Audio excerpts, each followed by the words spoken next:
না, বলার কিছু নেই তো। কয়লাকে দুধে সিদ্ধ করলেও কয়লার রং কালোই থাকে।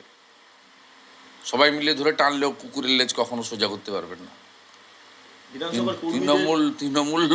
তৃণমূলেই আছে, তৃণমূলের কোনো পরিবর্তন হতে পারে না।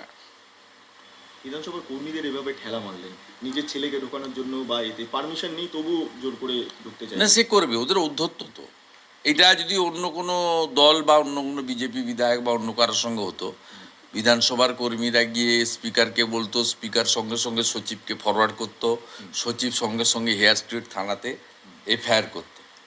এর আগে তো যে কোনো বিধানসভার কর্মীদের সাহস আছে। গায়ে যদি চোর মমতা ব্যানার্জির লোগো লাগানো থাকে তাহলে কিচ্ছু লাগবে না, যা খুশি করতে পারে।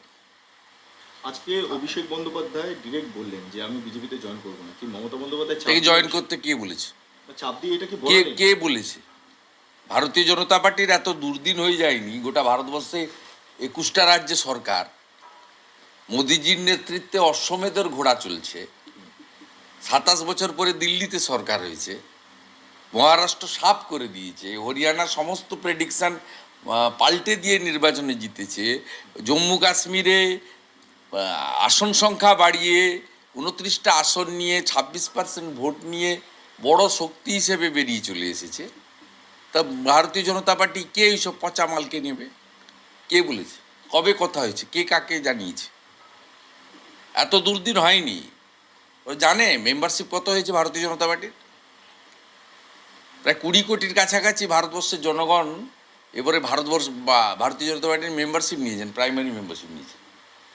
না মানে এটা কি চাপ দেওয়া হলো যে অভিষেক বন্দ্যোপাধ্যায় কিনা একটা জল্পনা চলছিল যে আলাদা দল হচ্ছে? না না, যে ফালতু এসব মাল, চোর ডাকাত, 11-র পরে আসা মাল, বড় বড় লেকচার, প্যান্টের পকেটে হাত ঢুকিয়ে। কোথায় বিরোধী রাজনীতি করেছে? কোন কলেজের গেটে রাজনীতি করেছে? কটা কেস খেয়েছে? আজকে এক বাক্যে অভিষেক বন্দ্যোপাধ্যায় মঞ্চ থেকে বললেন, মুকুল রায়, শুভেন্দু অধিকারীদের আমি চিহ্নিত করেছিলাম, ওদের বিরুদ্ধে ব্যবস্থা নিয়েছিলাম। মুকুল রায় এবং শুভেন্দু অধিকারী, সেটা কবে চিহ্নিত করেছিল? এই দল বিরোধী কাজে। কবে? সালটা আর মাসটা জানতে চাই। আমি এটাকে চিহ্নিত বলবো না, টার্গেট করেছিল। কারণ ও যে